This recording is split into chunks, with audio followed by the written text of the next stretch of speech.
It is indeed a lovely Saturday here in the studios of NMH, and today it is the Sport Rap Show. I am your host, the Jesse Jackson Kauraitha. You have to get tired of this face today because you will be seeing it as regular as you can. But of course, we do have a lot of events taking place through the weekend, and NMH have you covered. Obviously, we're doing the rugby, that is the NRU match between Rehoboth and Trustcore United, as well as the NSSR, that is Windhoek Gymnasium and VIS under 19. That is a big match that everyone will be anticipating today, and of course it is going to be a thriller. Everyone is expecting fireworks from that one. Of course, we do have a lot of events that are taking place, as I alluded to earlier. The boxing will also be taking place at the Windhoek Country Club. That is later on. Of course, people will be trading leather, and it is expected to be a spectacle. Manchester United fans will be happy that they started off, that is, with a very, very solid win, new signing on the score sheet for the first time, and that was a debut goal for him. So it is indeed important for the team going forward. But of course, let's start off with the big one that's coming up this Saturday as we speak, and it's starting, that is later in the afternoon. It is the MTC Nesta Sunshine Boxing Promotions Bonanza that's taking place, and of the guys said it all. It is up to them now to showcase their talent, to show that they can do what they were preaching to do. So we expect big ones in the week. And so in the week we went back and we actually spoke, that is, and we met the boxers, we met everyone, we saw what was happening. So let's hear from Nestor Tobias and his charges in terms of how ready they are for tonight. First of all, thank you for coming to this boxing briefing. Let me welcome our visitors from South Africa, Tato and his coach. Of course, they know this place, they have been here before. They know the nightmare of Namibia. You can remember that. And of course, today they're here for another assignment on Saturday, 17th August. Windhoek Country Club for the WBA Pan Africa title. Yeah, of course, the opponent is here, the main bout. It's another big thing for the promoter, because it's not easy to get people from overseas or from abroad here. Yeah, so welcome guys. And of course, like I said, it's going to be a very exciting fight involving Namibians, South Africans, and Zimbabweans. So of course the main bout is going to be between Zeite on the right and in Tato, Kwani. And of course then we have exciting undercards. Of course we want to have another main bout in the main bout, in the Mialo King Akathina. The past few years, he was just flying past Country Club, landing Grass Vegas and fight, come back. So this time we're going to stop at Windhoek Country Club. I think we're going to fight Jeremiah Mayor from Zimbabwe. That fight will be over 10 rounds. So welcome back home. Okay. And of course, we got also another exciting fight. That was there on my left side. Prospect in the making. He's still an amateur, but we're grooming him in the future. If you see, this year we didn't have any boxer at the Olympics, meaning the next Olympic is taken care of. Yes. We have to look at the development, because you can see our development is a little bit down the drain.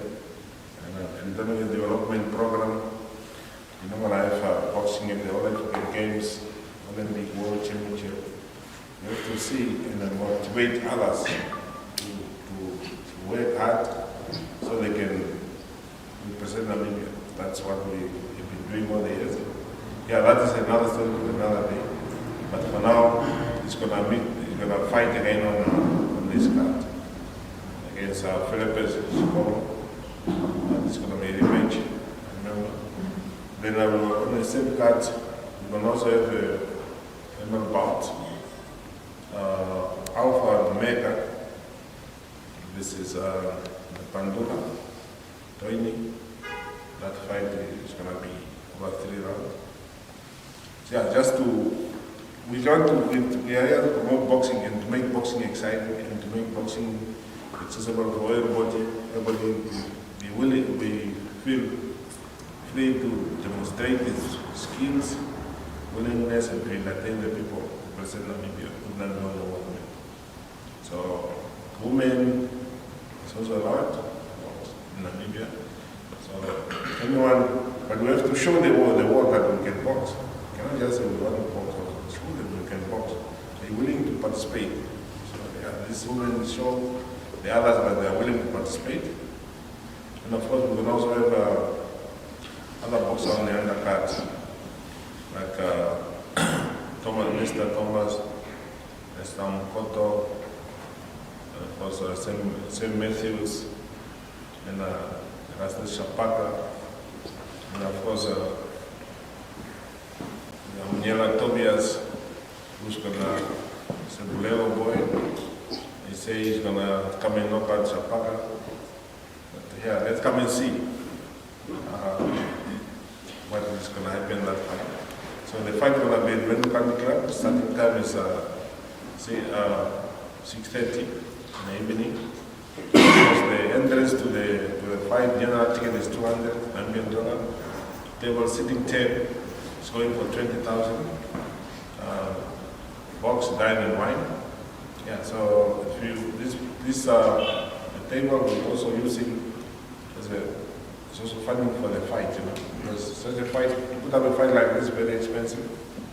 Because you see today the exchange rate of the dollar. And of course, when the exchange rate of the dollar is going up, the flight ticket is going up, accommodation is going up, food, everything going up, so it's very expensive. And we are committed to do this. And we just invite the whole nation to come and support. Come in a big number and support boxing.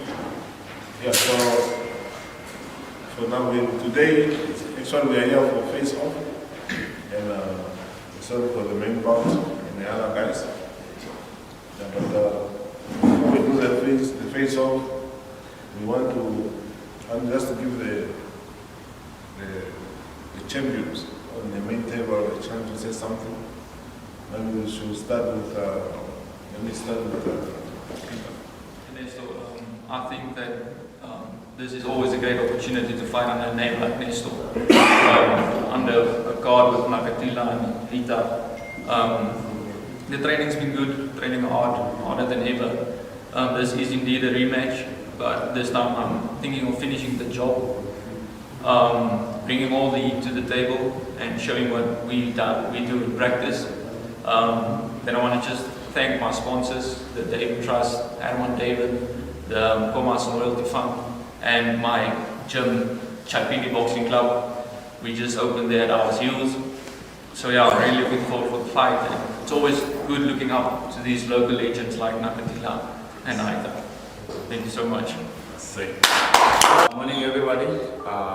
First of all, I would like to thank our main sponsor, MTC, co-sponsored by PST. We are happy whenever we talk about boxing, and I always get excited, especially getting a fight. My promoter secure me a fight. It brings more excitement on my side, and I would like to thank my coach, SBK, Nicky Natangwe, for preparing us for this fight. We are ready for Saturday. Come Saturday, we are ready to shine.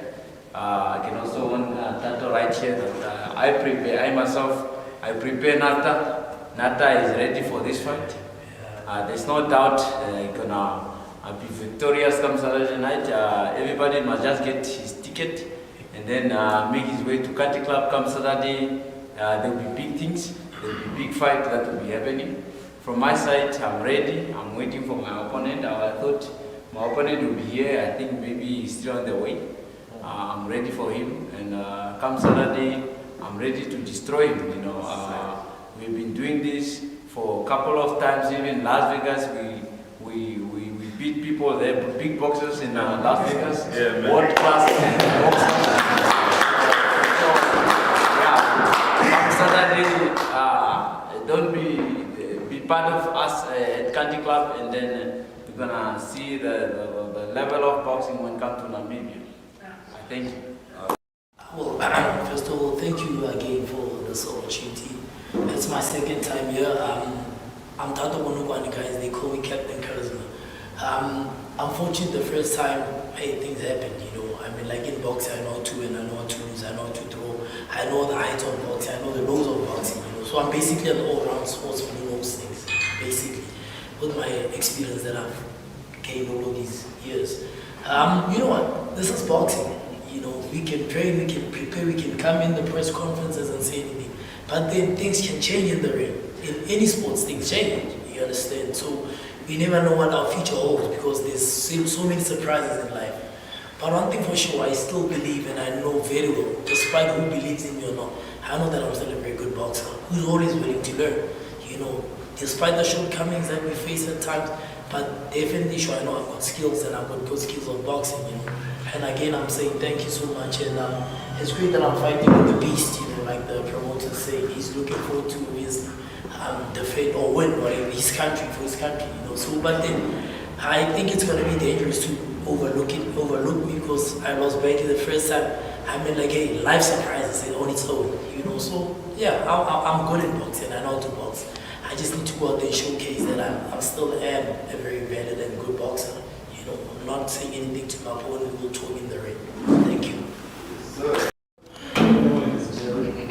First of all, I would like to thank our main sponsor, MTC, co-sponsored by BST Bet, and my personal sponsor, Elimo, my coaches over here, Coach Niki Natango, Coach SBK, Coach Blue Stick, Coach Mike. As you can see, it's almost time now. Days are over. So I'm ready for the fight. And all I can say is, like I said, this is a second chance for me. And come Saturday night, I'll be victorious. Gato is going home with empty hands. He just came to collect his paycheck and go. Thank you. Big dog, big dog.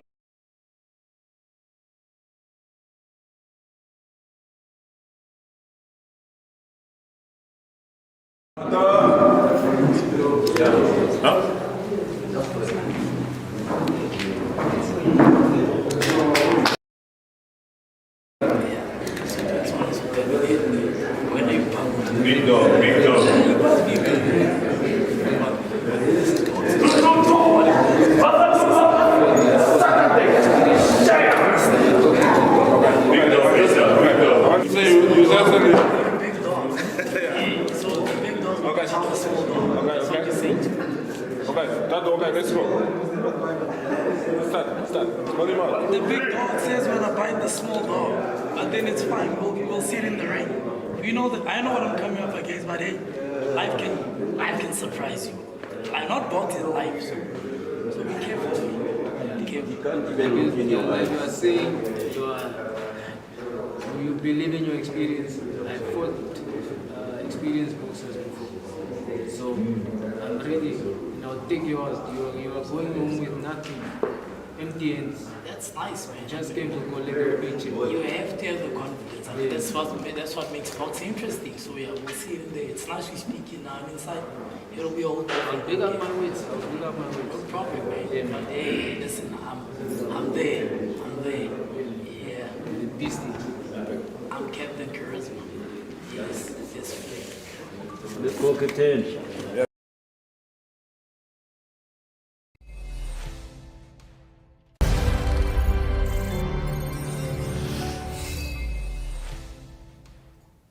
Guess what? We know that the Paris Olympics are over, and of course it was indeed a spectacle with Africa taking, that is one of the prestigious medals. It is the 200. That is the 200 gold medal that was taken, that is by Leslie Teboho. It was indeed a very big one for Africa and for Southern Africa, of course. However, there is still a wonder, how come is Botswana rising up the ranks as fast as they can?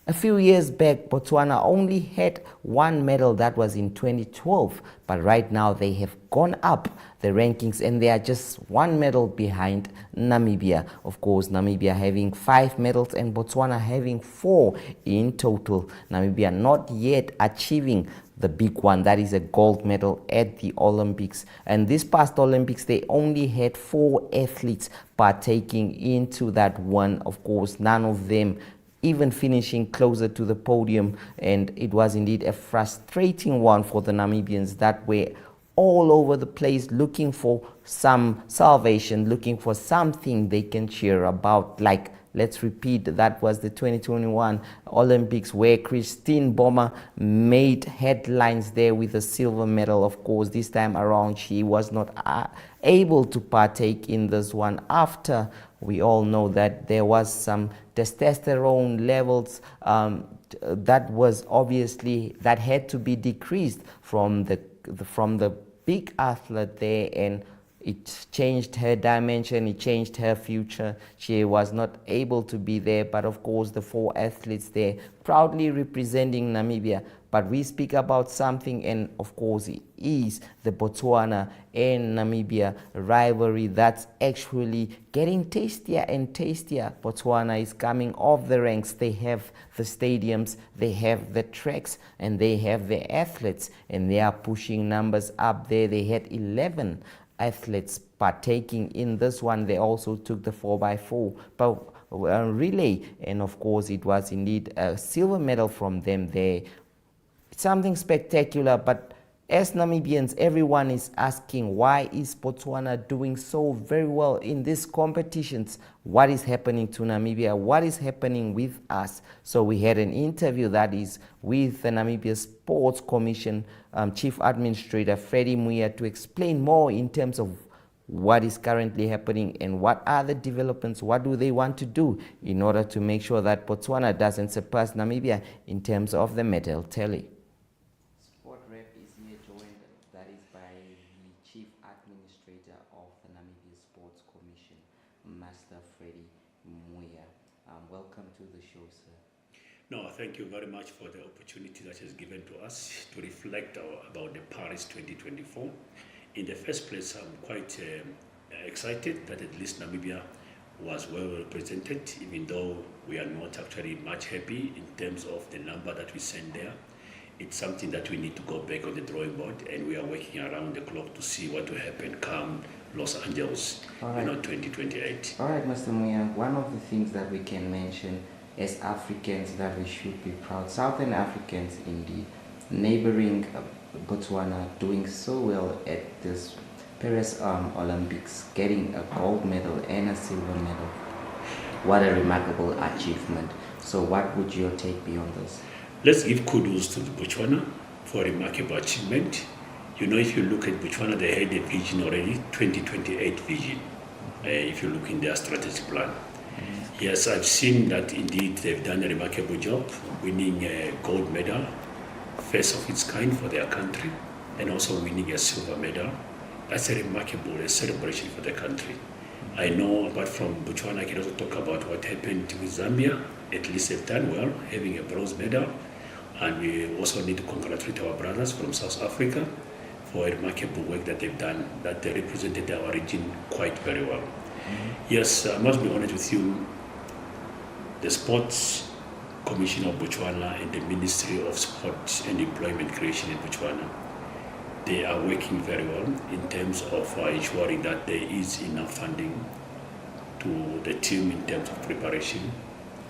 Yes, I know they worked this one for a number of years. 2018, I visited them, and that's what I sold to my colleagues at the Sports Commission. It's for that reason that in 2019, we entered into an MOU with the Sports Commission of Botswana. Yes, I may not blame, but sometimes we need to be very honest. if ever there's no support, it becomes a challenge for us to implement programs that we wanted to implement. I and my team here, we needed resources, and together with our federation, I remember there was a very good document that we wanted to work on 2 years ago. Yes, against all odds, we tried all what we could do just with our limited resources to ensure that we run those programs.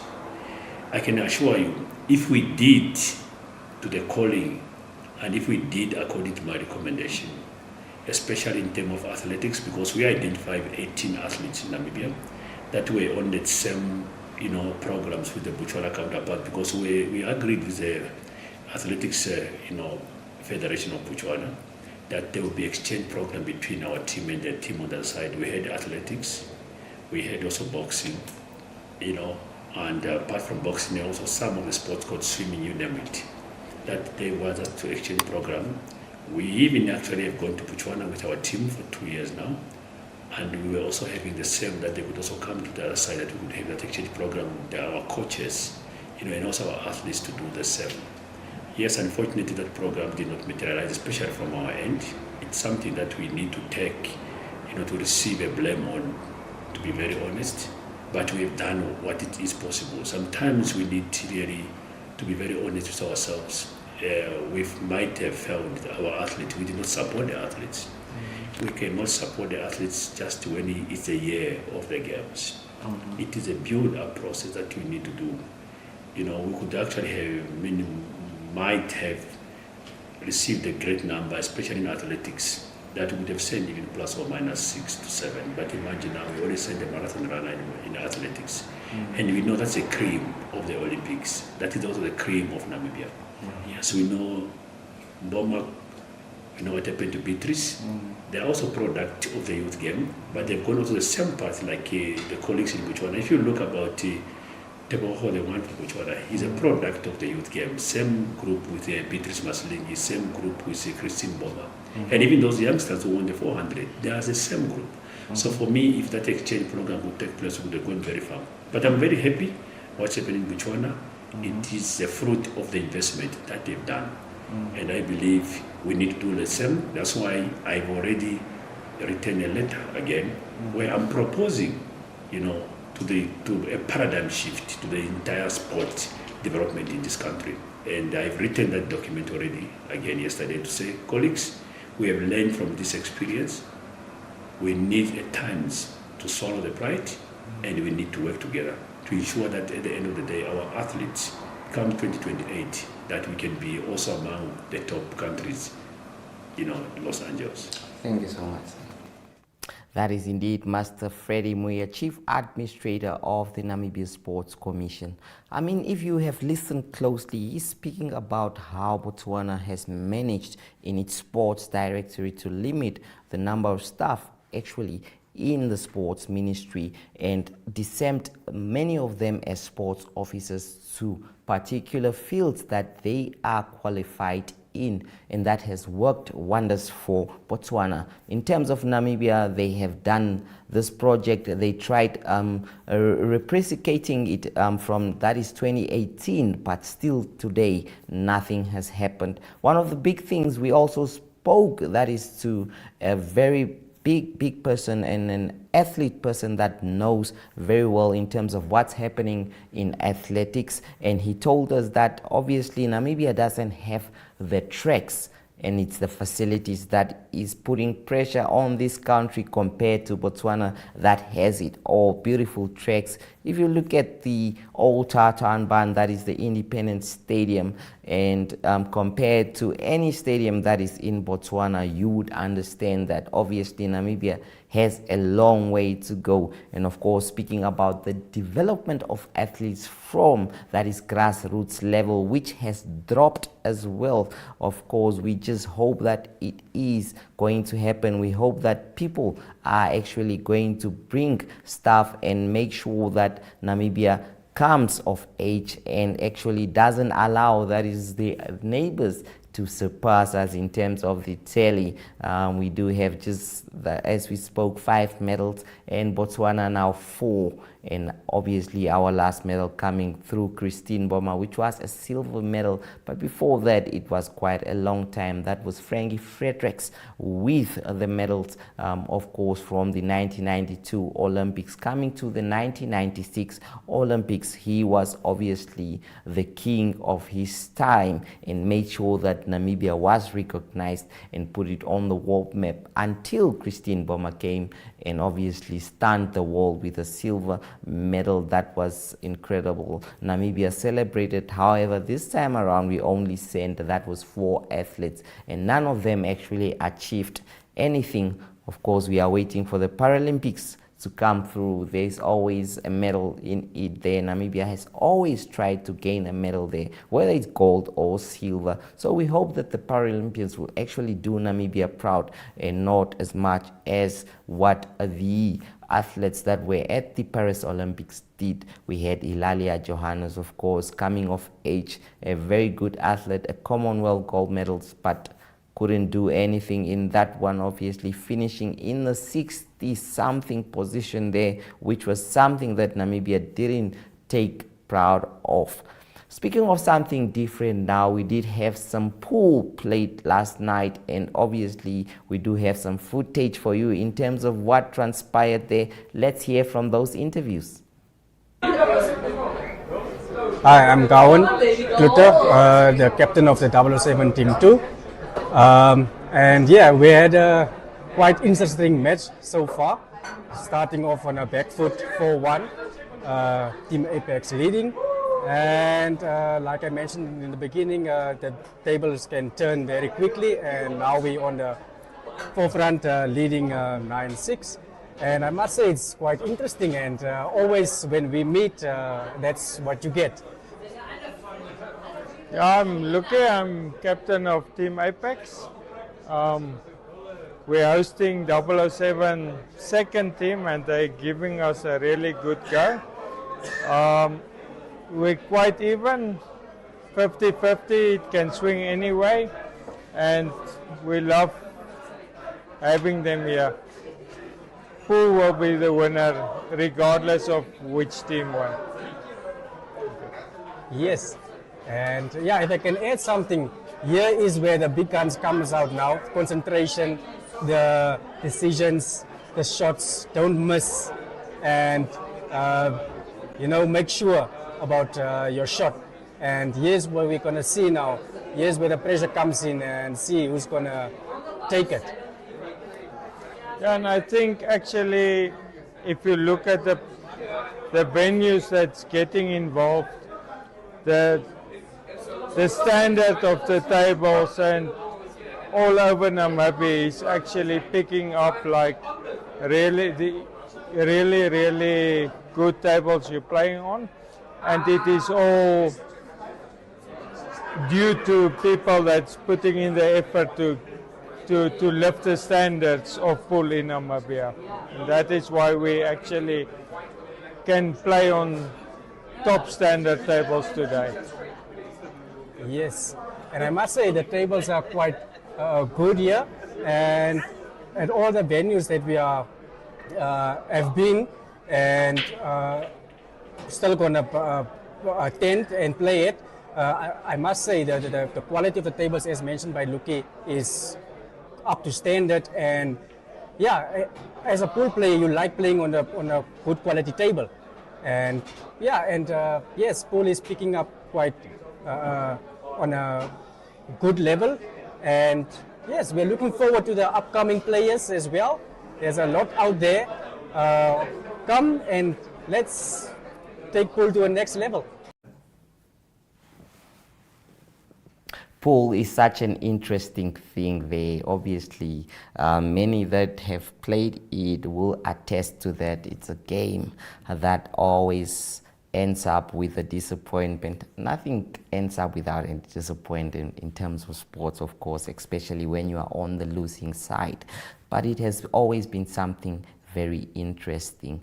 And now we just take you back to speaking of something very inspirational that we don't want to leave out because it was something very perfect, very beautiful done, and something that was planned, and that is the Dion Hoto Stadium plan that was created. And it's something that is very dear to many. They feel like not any footballer has come up with something like that. But of course, the Orlando Pirates man decided to dedicate 2 million Namibian dollars from his foundation to give to that, and there was a lot of pledges. So we are still waiting for those stadiums to start. Of course, one in Windhoek, one in the Rongo region there. We hope that things are going to work out as planned. But let's hear from them as what they said. That was last month. Dear Moto, what you've done today, you've demonstrated that work does not only start and end on the field.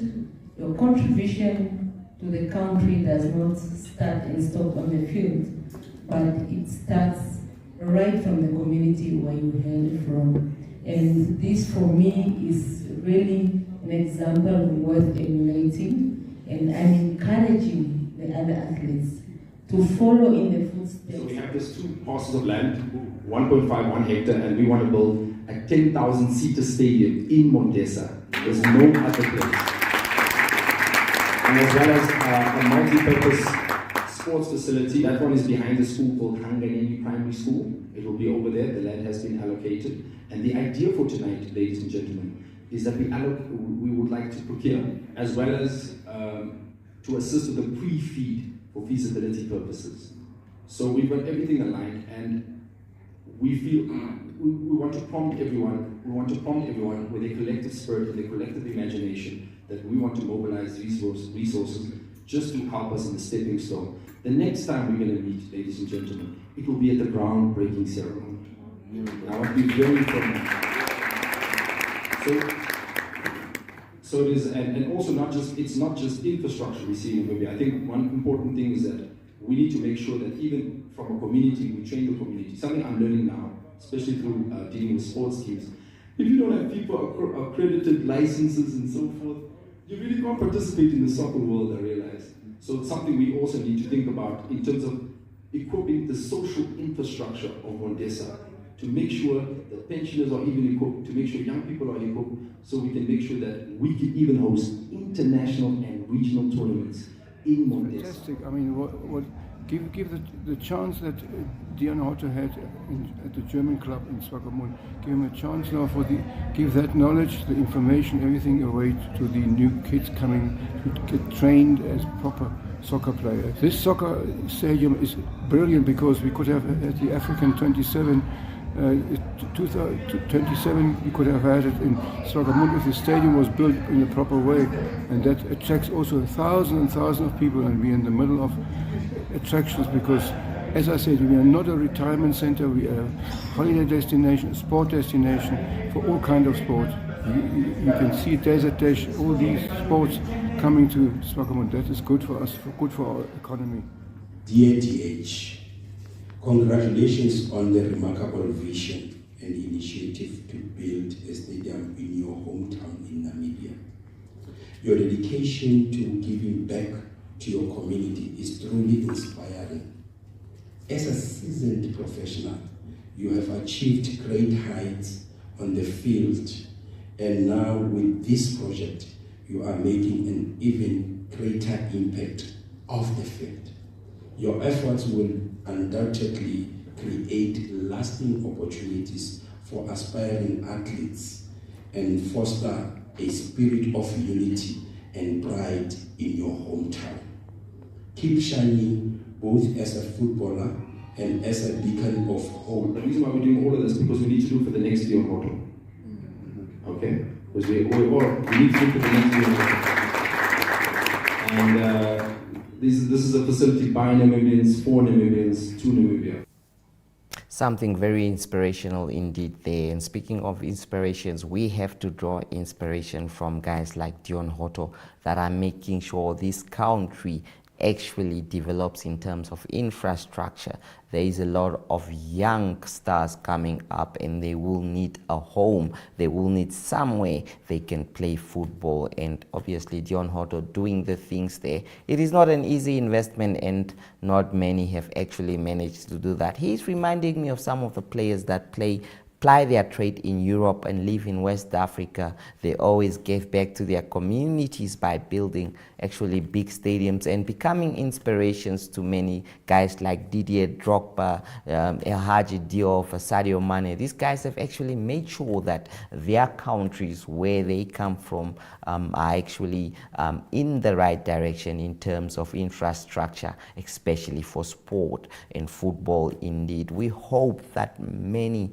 of the people will come through and will be able to deliver in such. Obviously, Dion Hotto, a guy that is very humble, from humble beginnings, and making sure that whatever he earns that is at the Orlando Pirates in South Africa is actually shared, that is back to the community and to the country that gave birth to him, to the country that made sure that he became the person that he was. Obviously, this guy started from ground age in Swakopmund, coming back and playing in Windhoek at African Stars, moving on to Golden Arrows, and then Vets, Bidvest Vets, and up. That is to Orlando Pirates, where he is now one of the biggest earners in this country and in South Africa as well. What a player, what a man, and what a guy. We just have to bow down and respect what he is doing at the moment. Of course, we'll speak about something different now, and that is a hockey development that is going on, and Brian Munango has more in terms of that. And welcome back, viewers. Well, we have a special edition for this one, and I am joined by representatives from the Namibian Hockey Union. On my right, I have Mary Hansen, and on my left, I have Brenda Liman. So, guys, please introduce yourself, and let's start off with Mary Hansen. Hi, I'm Mary Hansen. I'm currently the manager for the Namibia Senior Men's Indoor Team, and I'm also helping the Women's Indoor Team in the absence of a manager for them. And apart from that, I'm responsible for helping raise funds overall for the NRU. Boom. Okay, Brenda? Hi, I'm Brenda Liman. I'm the manager for the Senior Women's Outdoor Team as well as the Hockey Fives team. Okay, lovely stuff. We'll talk more about the backup player campaign shortly. Okay. Let's first reflect on what happened in the test series that we had going on in Zimbabwe for the under-16s and for the under-18s. Just to start off, Brenda, I'm sure you followed the results closely. You saw what the under-16s did and the under-18s. What are your thoughts on Namibia's performance this time around? They've done really well for themselves, securing first place with the under-16 girls, and then the under-16 boys and under-18 boys and girls, they came in second place. So that's really a testament to their skill. Mm-hmm. And yeah, it's great to see that the young and upcoming talent is doing so well. So we know that our future senior teams are also in good hands. Okay, we got a gold from the under-16 girls. Wonderful achievement, Mary. What are your thoughts? Did you guys expect more? Did you think we'll get more gold medals than only one? Or what were your thoughts going into this competition? Before it all started, what were your predictions for the competition? Obviously, when we go into a competition, we expect to reach the final. That is probably our first goal. Mm-hmm. And then we do expect to win it. So it was a bit sad that our teams couldn't all bring home gold. Uh-huh. But we are very proud of their achievements. We also know that Zimbabwe is commonly known as our Achilles heel in outdoor. So we always fight with them. And yeah, so it was a tough one. We knew going in it was going to be tough, but we always expected them to come home with a gold. But they're coming home with a silver. They really played well. We watched basically all of the games, and we're very proud of what the coaches and the management staff has been able to achieve with them in Zimbabwe. And as she also said, it's a great feeder scheme for our national teams. Yes. And I mean, hockey, it just guarantees that the sport is going to grow really well. I mean, we are laying the foundation in the right places. We have two players that did make it as the players of the tournament in the under-16. Yes. We'll just have a look now to just see who was our player of the tournament. Sienna Richards, I'm sure you guys know her well. She was the player of the tournament for the under-16s and also for the under-18s. We did pick up one with the boys where we have Hilton Lima, who also picked up the player of the tournament. What does that mean for you guys? It's an awesome achievement. If you look at both of them, their careers, they started playing from 6, 7 years old. Sienna is in the country at the moment. Lima is schooling in South Africa, in Cape Town. And it's really a testament to what investment has been made into these players, not only by the union, but by their parents. Because it costs to maintain players at this level. Yeah, so we're very proud of them. And I think with Hilton as well, it's also, you know, the under 18 boys, they only came second. So for him to have stood out as the player of the tournament and not from the winning team, that's also pretty commendable. Yes. Now, for you guys that are involved at the big teams, at the national teams, seeing small teams like this, seeing the young kids coming up and growing, doesn't that excite you guys for the future of hockey in Namibia? It does. In fact, many of our current senior players started playing this tournament in 2017, representing their country for the very first time. And if you look at their careers and where they are now, it's really a launch pad for them. And we can see the impact this tournament has made on Namibia. So we're very excited, really. Yeah. Okay, now moving forward to what we are all gathered here for. Brenda, I'm going to put you on the spot to just tell us a little bit more about what you guys will see the number on the screen now and the whole thing, the Back a Player campaign that we are all very excited for. Tell us a little bit more about what this is about. So the Back a Player campaign is a fundraising initiative to help get our players to this competition, which is it's a pretty big one, especially given, you know, with outdoor we don't have as many opportunities than indoor, and it's, you know, bigger teams, so the expenses are also a little bit more rough, and yeah, so with the players, they have to sometimes fund themselves. And it can be a little bit tough, especially most of them are working. They can't always get sports leave approved, so it does put a little bit of a financial strain on them. So yeah, the idea is to help them just a little bit, just to get where they need to be so that they can take part in this competition. Lovely. Okay, guys, you will need to memorize that account number there, as it is very important. 800-366-4403. I am still very not confused, but I'm still in both. I'm transitioning between indoor and outdoor. I just did the outdoor at the Africa Cup, so I'm still very not where I'm supposed to be. But Mary was speaking behind the scenes, the qualifiers. Yes. What does this mean for both teams? Or what can it mean at the end of the day if we do get what we want out of this tournament? If we qualify, we will proceed on to the full African Cup of Nations, which is next year. And if we do well there, pretty well, I'm sure we can do that, we might be qualifying for the World Cup and also for the Commonwealth Games. Why this tournament is also important, it's a regional tournament and leading up to a continental tournament, and that's where we gain ranking points. Currently we are very low in the world in comparison to indoor, so we really need to make use of this opportunity to grow our outdoor hockey and to give those youngsters we spoke about earlier on a future plan. Yes, so it's important for us. Okay, speaking of indoor, I think we are ranked second in Africa.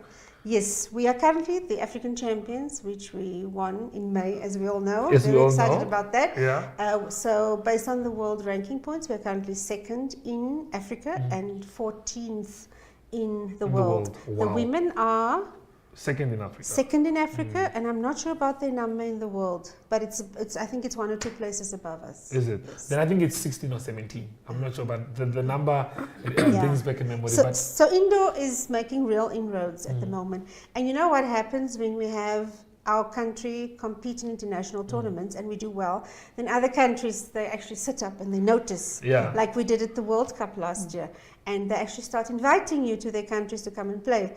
As opposed to outdoor, they might look at you and say, this is a small country somewhere there in 80-something. No, what are they bringing us to the table?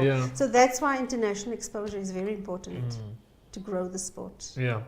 Okay, well, indoor hockey World Cup, we all know, is set for Croatia next in February. Yes. But speaking of outdoor, what is, I don't know if I'm putting you guys on the spot, but what is being done to make sure that hockey outdoor, the outdoor hockey is up to par with indoor? What are we doing to make sure that we get to the same level? I thought we were already on the hot seat and all the lights are on us. I think we need to definitely invest in the teams financially and create opportunities for them to go and play other nations, because that's the only way that we will be able to grow our talent and our players. Because at the moment, if we just play inside and play each other in Namibia, there's no way we're going to grow.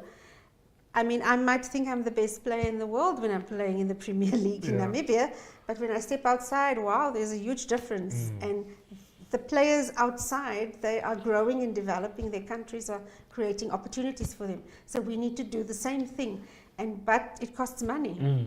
Like, for example, in Zim now, apart from the cost, Zim is using US dollars. So for us, that's $1 Namibia dollar times 18. Already. So it's an expensive thing. Although it's at our neighboring country, we think it should not be cheap. It should be cheaper, but it's expensive.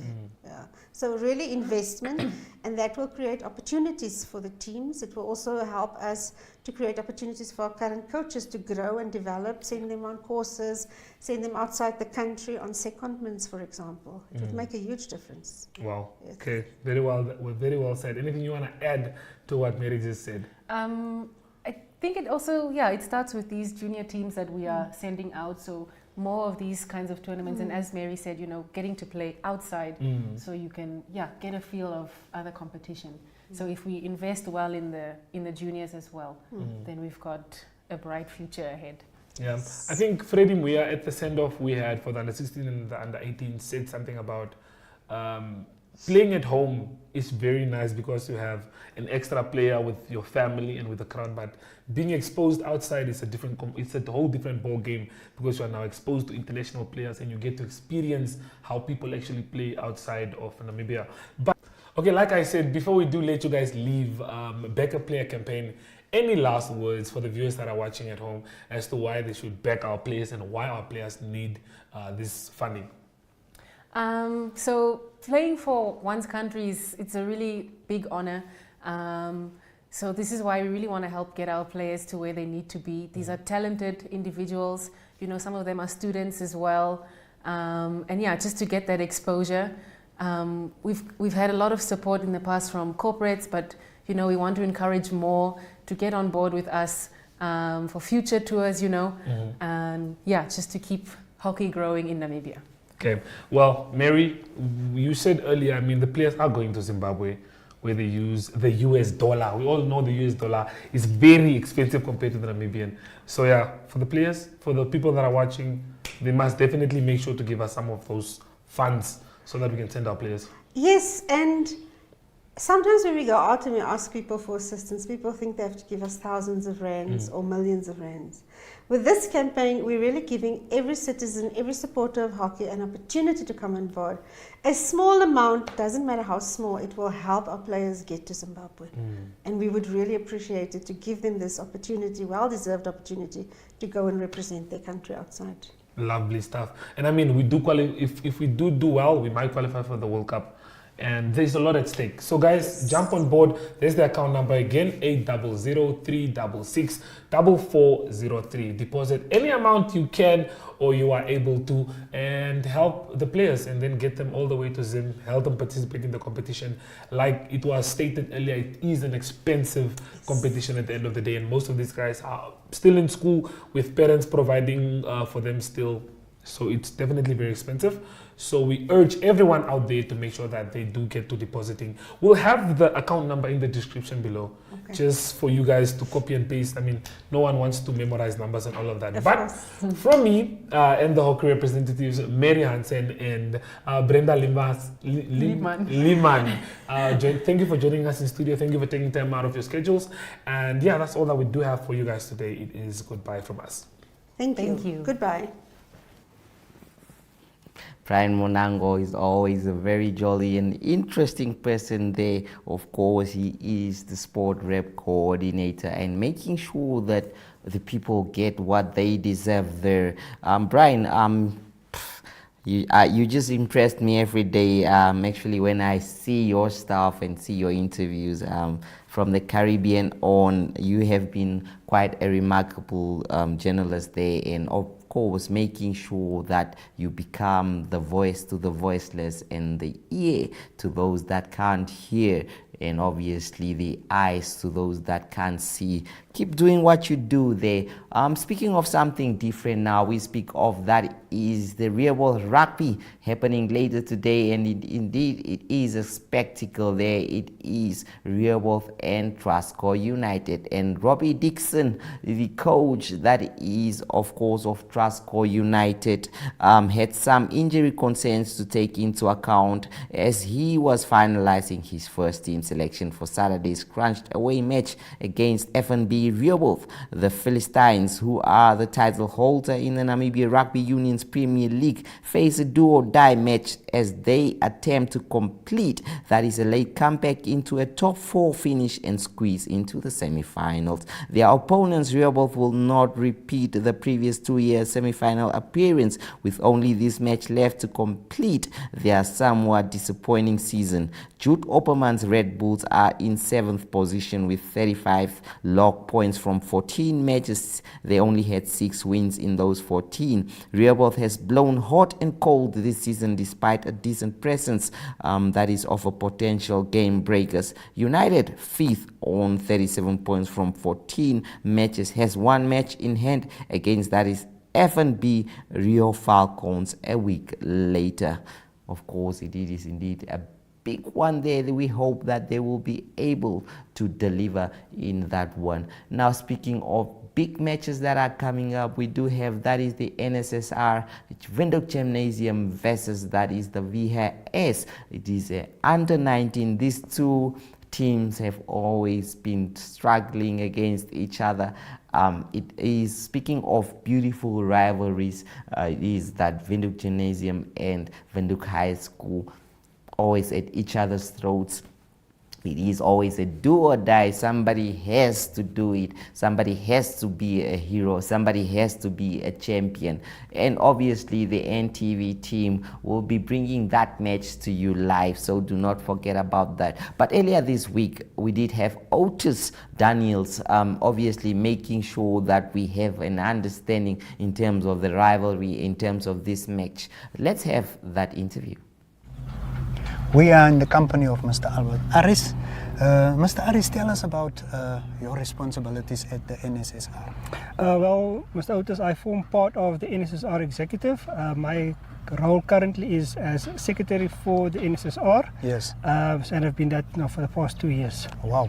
So enlighten us about the aims and objectives of this unique organization. Okay, well, we form part of the NRU and the NSSU.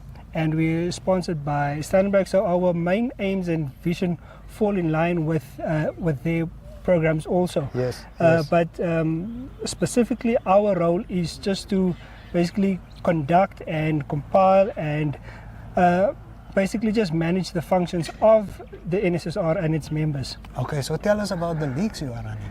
Okay, well, currently we have a few leagues. If we start with under 14. We currently have 8 teams in the league. Yes. Only 3 of the teams are technically A League. Yes. So it's under 14 A and B combined. They play single round, and most of the schools currently are based in Windhoek or in Rehoboth, which is a bit disappointing. But they're currently doing very well. And yeah, they're doing well. Yeah. How many players are we talking about here? In totality, we have about 1,800 players. Wow. Yeah. So that's active players in the league. Wow. And then obviously we go through to under 19 with under 15B and under 15A league. Our under 15A league is very much a representation of the Premier League. So you have more or less the same teams and the same numbers there. Okay. It's also something that we'd like to improve on in terms of schools participating in the A leagues. Yes. And then we also have the B league, which is more regional based. And in the regions they play, so to say, a knockout. This league also has a large number, but currently per region it's not as much. I think the highest amount of teams are in the Commerce region. But obviously we'd like to improve that throughout all of the regions so it becomes more competitive. Good stuff. Yeah. So I know the Super League and the A League is very competitive.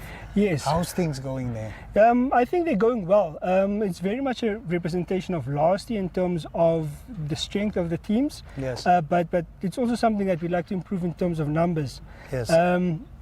but it's doing very well. We have two teams obviously that are competing, commerce-based teams, Windhoek High School and Windhoek Gymnasium. But also in the outer regions, you have Moria doing very well, you've got Walfish Bay doing very well, and you have Pro-Ed also doing very well. If you just allow me, also something that we've done this year is we've created a reserve league. Wow. And this reserve league is also regional based, Yes. but it also includes teams that are B, C and D type teams. So they play within the league, and then the top two teams go to the B league, the next two teams go to the C league, and the last two teams then go to the D league. Wow, good stuff. Yeah. Good stuff. So who are the trendsetters this year? Well, historically, we have the two commerce-based teams, but something that we see developing is that Moria is doing very well, and also Pro-Ed is also doing very well. So I think maybe another year or two, Yes.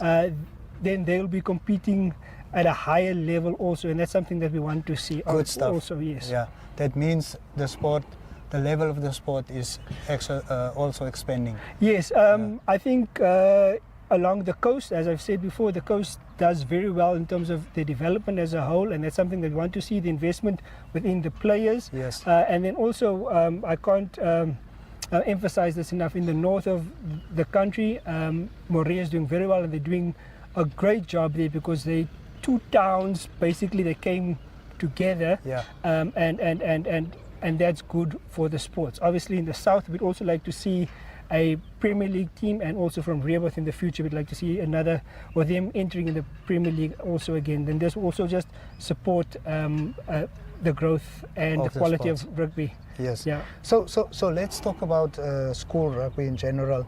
There's this perception that standards are dropping. What is your take on it? Well, I don't think the perception is inaccurate. I think there is a perception that as a whole maybe the quality of rugby has gone down, and there are numerous factors to this. Yes. Obviously after COVID, most sports have maybe taken a dip. Yes. But if you take COVID aside, you have the scenario where in the past, especially during the early 2000s, you had a lot of schools participating and touring outside of Namibia. And this exposure gave them, not necessarily that they won at each festival or each team, but just that exposure to playing a higher standard of rugby. Yes. And then coming back and then taking the experiences and the tempo and all of those things back into the league, then raised the game. So Yes, yes. currently we have two teams that went out and played international festivals, and Yes. these are the two teams that are currently sitting 1 and 2. So one can see that if schools do go out Yes. and expose themselves and expose the players, because the coaches also get exposed Yes.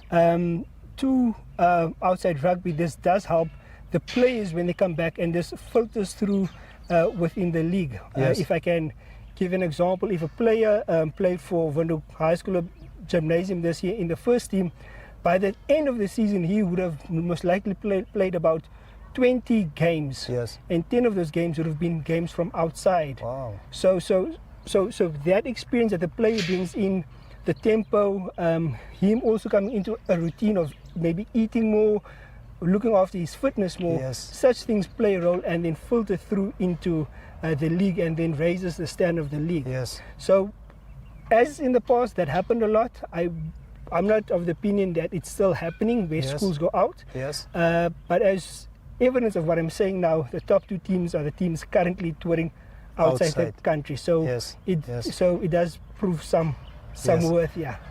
Talking about touring outside of the country, how do we compare to our neighbors, South Africa, Zambia, and so on? Okay, Botswana? so historically we have a very good relationship with South Africa because we play in the Grand Como, and Yes. we play with the Academy Week.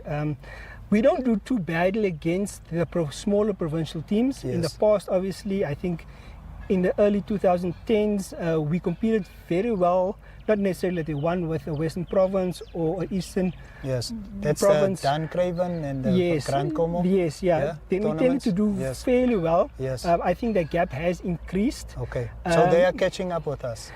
No, we are catching up with them. Okay. Yeah, so to say. Yes.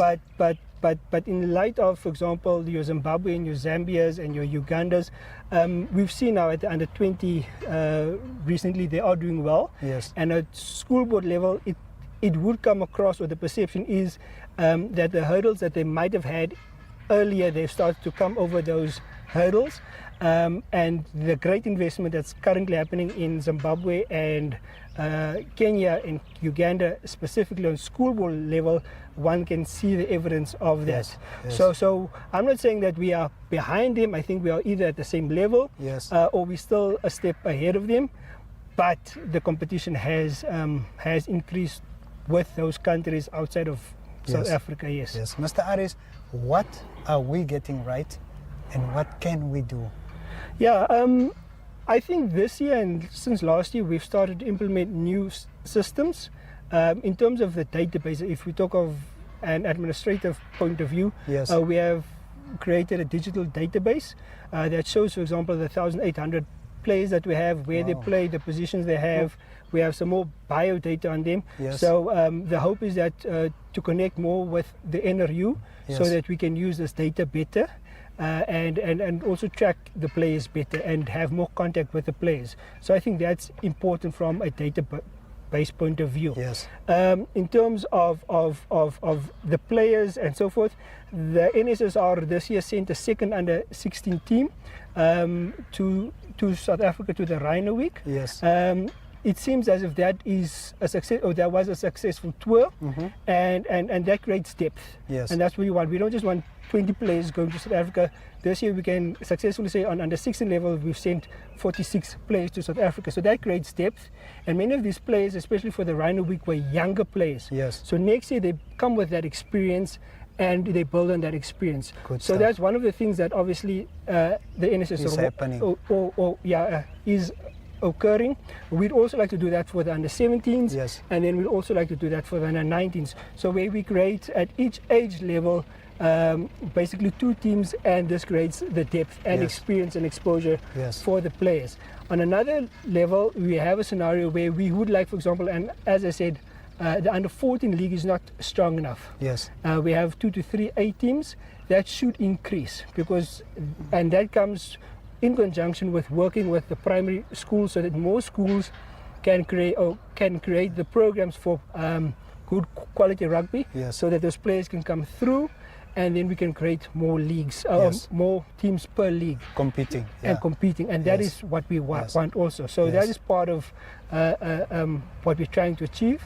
And then also we're starting to work, not start, but we've been working, but I think more intentionally we've been working with the NRU to somehow create an alignment program so that the pathway is more clear for our players. Okay, so what does the broadcasting and streaming of school rugby means for the players, for example? No, I think in the digital age that we currently are, I think the players love it. I think the community loves it, that they can see the plays, they can see the development from the comfort of their home. Not everyone can drive to Windhoek or Swakop or to the north or to the south of the country for the streaming. So this has created a great platform, and in partnership with Standard Bank and NMH, they've created this platform that allows rugby to grow, because the more people see rugby, the more they know about the rugby, the more we talk about rugby, and that creates growth and momentum also.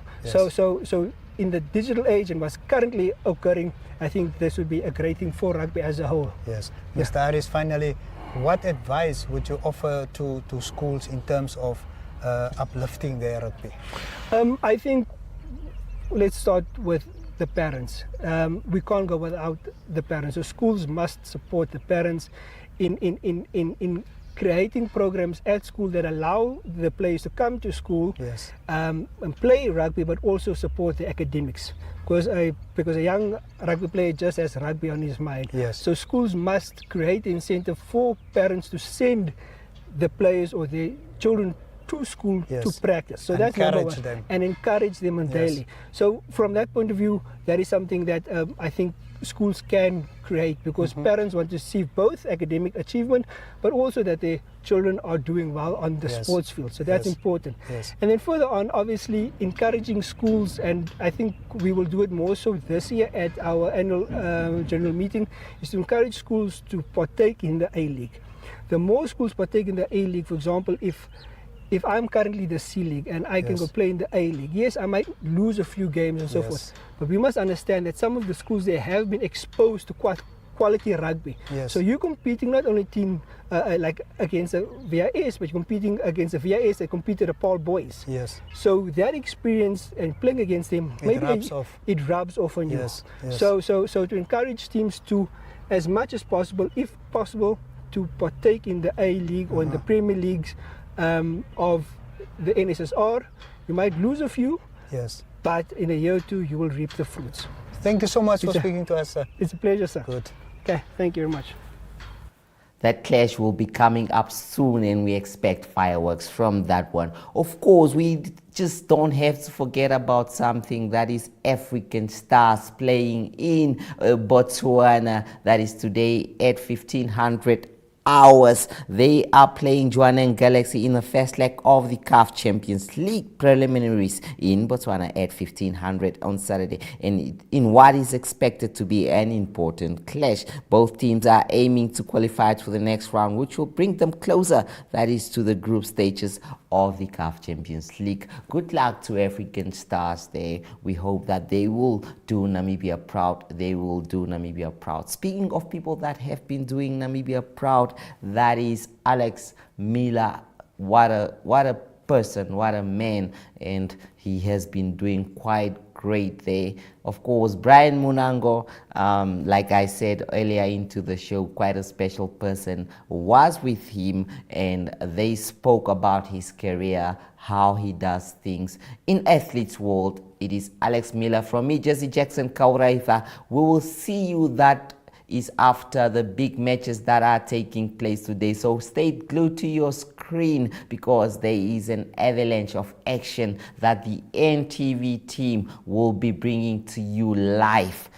And when I'm speaking of live, it means straight from your comfort of your home. That is what NTV can do. It is, of course, the NMH team, a very dynamic team. From me, Jesse Jackson Kauraitha, I will see you in a few hours, so don't go away. Athletes World is coming up, and after that, we cross live, that is to the NSSR game.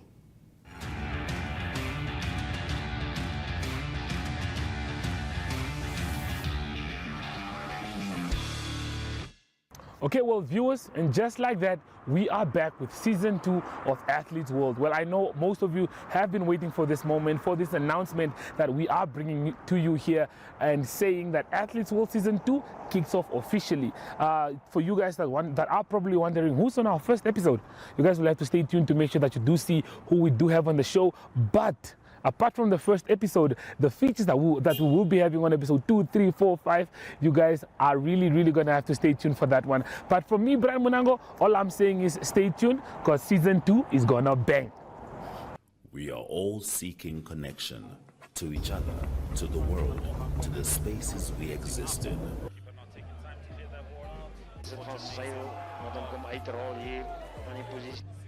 Poor sportsmanship right now from the lads. 1.85 for the national record. Here's another chance, and it is a goal from Vindo Kahan. Wij zijn CVI is er aan neertrekken. Hij bal heeft mij grond gepakt. Ja, hij heeft grond gepakt. En dan zien we Running that mountain up. So, we will be doing this. More advanced, slightly advanced. So is jou trolley reg? Want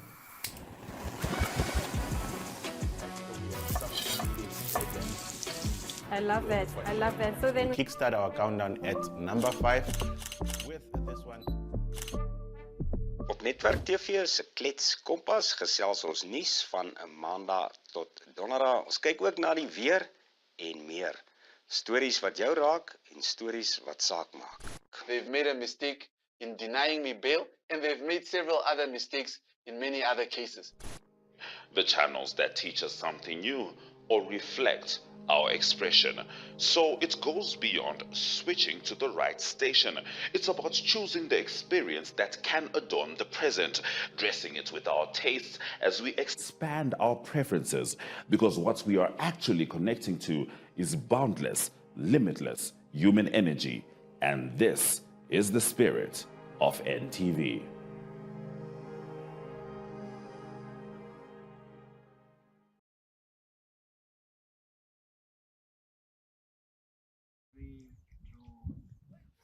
Well, and just like that, we are back with another season of Athletes World. Well, look, guys, I'm really excited for this one. And to start off season 2, to start it off on the right foot, we just have to start it with the right person. And I wouldn't have anyone else on the show than you, Alex Miller. Alex Miller, thank you for taking time out of your busy schedule to be with us on this episode.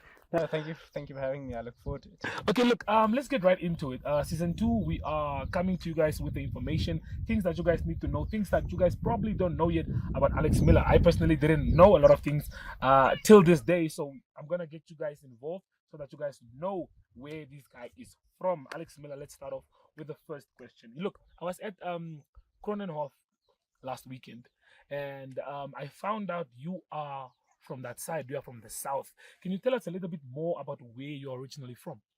Yes, so my parents farm in the south, close to a small town called Helminghausen. Okay. And that's basically where I grew up. My mom homeschooled us. I've got 3 other siblings, and yeah, that's where I grew up, and that's where I got into cycling. Yeah, it's deep down far in the south. Yeah. So the question is, okay, since you're from down south, little farm, what got you into cycling? Where did it all start? Where was the spark that made you see that, okay, this is for you? Growing up on a farm, you have a lot of space around you. So we, as kids, we always had a BMX or a bicycle that we would go ride around on. Yeah. But what really sparked the love for the sport, I'd say, was there was a mountain bike stage race. Okay. At the Lodge Kleinhaus Vista house, the area. Yes. And I think it was 2015. I said to my dad, "No, I'd like to do this mountain bike race." Okay. And the owner is a very, very avid mountain biker, and he's very good in his age category. And but anyway, in 2015, I did that race, and that's where it really started. That's where it all started. Okay, let's track back. 2015. How old were you then? I was 14 years at that event. Okay. Fast forward, you got into cycling. We started hearing about your name here and there. Slowly, you're coming up the ranks to where we ended up at the Olympics. Finished 31st position. Yes, if I'm not mistaken. Yeah. And then the year after that, still went on and did the Commonwealth, where you took a bronze medal, if I'm not mistaken. Yes. Yeah, stuff like that. Look, run me through it. How old were you then, and how was the experience? I mean, I'm sure you were very, very young, because that was like 2021. Yeah. So yeah. So 2021 Tokyo Olympics. Yeah, I was 20 years old at that event. Wow. So of course it's Olympics. It's every athlete's dream to be there. Yeah. For me to be able to say I'm an Olympian, it feels quite cool. I'm not gonna lie. Really, it rolls off the tongue. Yeah, it rolls off the tongue, exactly. So that was definitely a highlight, and the event itself was obviously with COVID restrictions. It was a special one. And yeah, then 2022, the Commonwealth Games in Birmingham, being able to bring back a medal for Namibia, it's special. Putting on the national jersey and having Namibia stand there, you really feel proud, and then receiving that medal and seeing all the support I got from back home, it's an amazing feeling. Okay, well, finishing 31st at the Olympics, how did you feel about that? Because that's a high number. I mean, people will look at it and be like, if you don't know sports, you'll be like, but it's Olympics. This is the world stage. Not everyone gets to compete at that stage. So yeah, coming out there and doing your thing, coming out 31st at a young age. Yeah, how did that feel? Yes, it is Olympics, and it's, people do say, 31st. I mean, it's nothing to brag about, but I find just being at the Olympics itself, I'm not gonna lie, I think that's quite an achievement, and every athlete who's made it there, hats off to them. It's a very special event, and like I said, it's every athlete's dream to go to the Olympics, and it's always the race itself it's a hard race, but it's probably not the hardest part. The hardest part is like making sure you're on form for the qualification events that happen sometimes a year before the actual event. Yeah. So it's always being in top form for those events leading up to it. Okay, well, I'm going to ask a question that's now not really off topic, but it's off topic now. How does your schedule look like? What are your daily activities? Since we're already here and it looks like you're ready for the day and I'm here dressed for the office. Yeah, just tell us, how does your daily day go like? Yeah, normally I wake up in the morning. I'm not a fan of getting up super early. Like I'm not a 5 a.m. Yeah, no. Trust me, neither am I. So my training normally I do it in the morning. I start around 8:30, and yeah, normally that carries on until lunchtime. I get home, have lunch, and then I've got admin stuff I'll do in the afternoon. And I mean, a big part of the sport as well, and like I think a lot of how do you say, a hobby or amateur athletes forget that recovery is a very big part of the sport, and that also takes up a lot of your time. So it's difficult then to, if you did have a 9 to 5 job and still train, then there's very little time for recovery. Yeah. Okay. But then looking forward from the Olympics, from the Commonwealth Games, just tell us more about how things have gone from there to now. Let's even start off with last weekend's event. Yes, last weekend. So Commonwealth Games, that was 2022. Yes. Then the year after that, so last year, I joined the South African team, Tiger Eurosteel. I really developed and learned a lot from them, and showed my faces at the South African events a lot more. And like South Africa has very good mountain bike events, and you have a lot of stage races where international athletes, like the Cape Epic, and that to come and compete. So we're lucky in that sense. And then after 2023 going so well, I got a new team, Toyota Specialized. So very stoked for that. And obviously last weekend, on Saturday, we had the Atacross Extreme. It's probably South Africa's hardest one-day mountain bike event, and it went well. I mean, I managed to take the win. So I couldn't be happier. It's the fact that he's so humble about it, and he's like, it went well. It didn't go well. It went great. How important is it for you to be exposed to international athletes so that you know where you measure? That's very important. It doesn't help you stay at home or in your hometown and train as hard as you can, and never get the exposure to the international world. So it plays a big role. And unfortunately, coming from Namibia, it's in mountain biking, the main competitions are in Europe and overseas. So it is always a bit of a challenge, but I also think that plays a role. Coming us Namibians, even the South Africans, I think we punch well above our weight. Especially us coming from like Windhoek, the number of athletes to choose from is so small.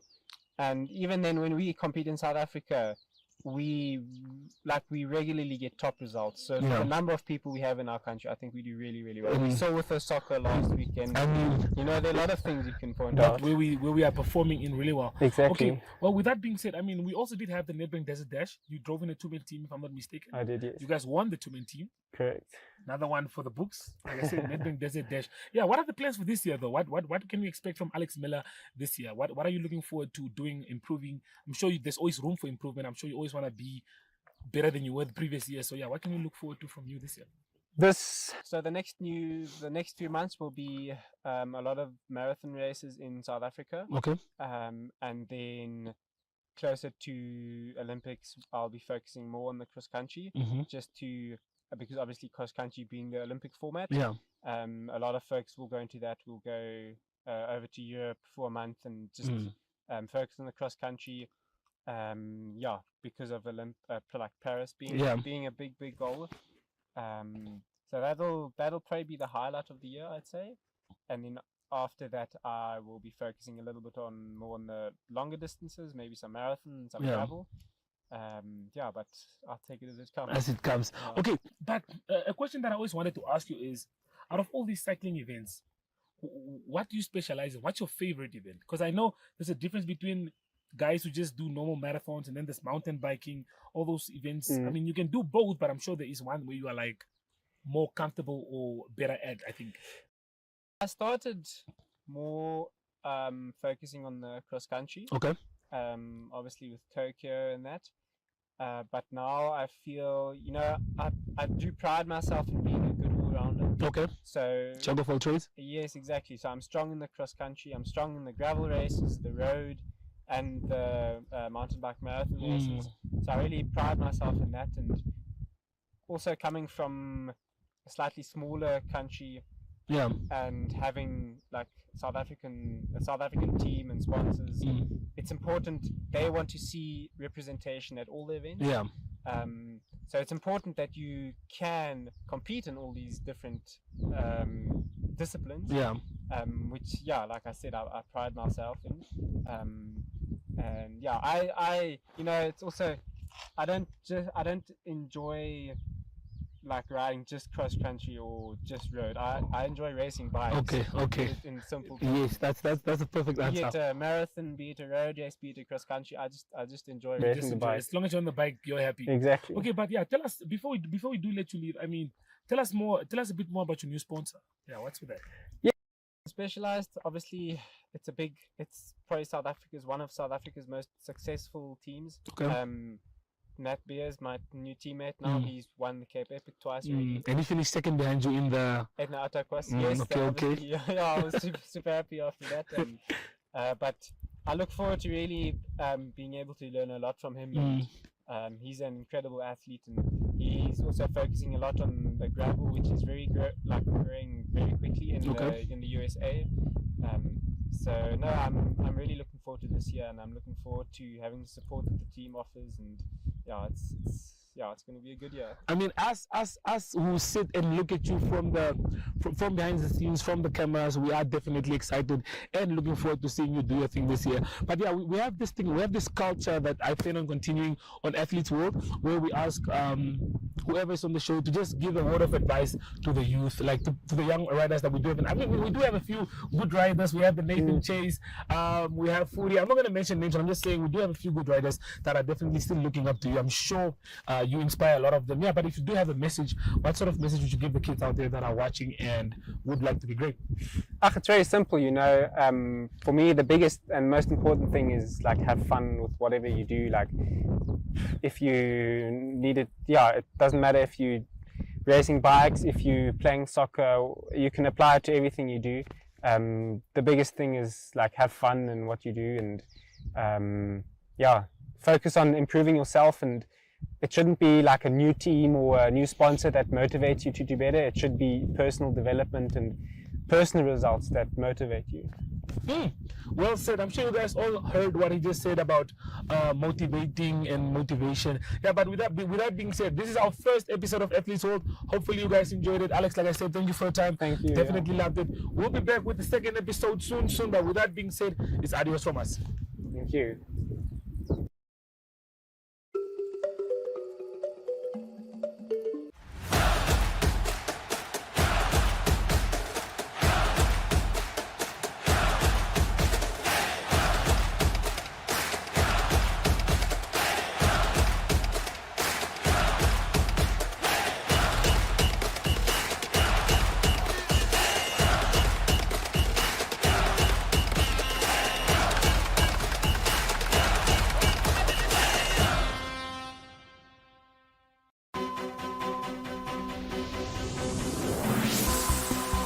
The Agenda is a weekly national affairs interview program hosted every Sunday by Namibian Sun editor Toyvon Jabela, featuring a panel of high-profile newsmakers, analysts, and experts. The Agenda aims to reach high-end news consumers seeking informed understanding of national issues. This show is broadcasted on NTV, 1up2.com, and the Namibia Media Holdings Facebook platform. The Agenda focuses on interviews where we put the nation in the hot seat. Contact agenda@synergy.com.na to get your product and service in the hot seat. The Agenda, focused on today's conversation. We are all seeking connection to each other, to the world, to the spaces we exist in.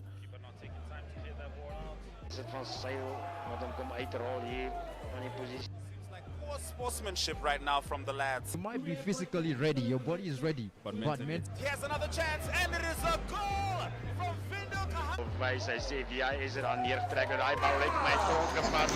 Ja, hij heeft grond gepakt. En dan zie je... But just enough next. Running that mountain up. Okay, so we will be doing this for the mountain climber. More advanced, slightly advanced. So is jou trolley reg? Want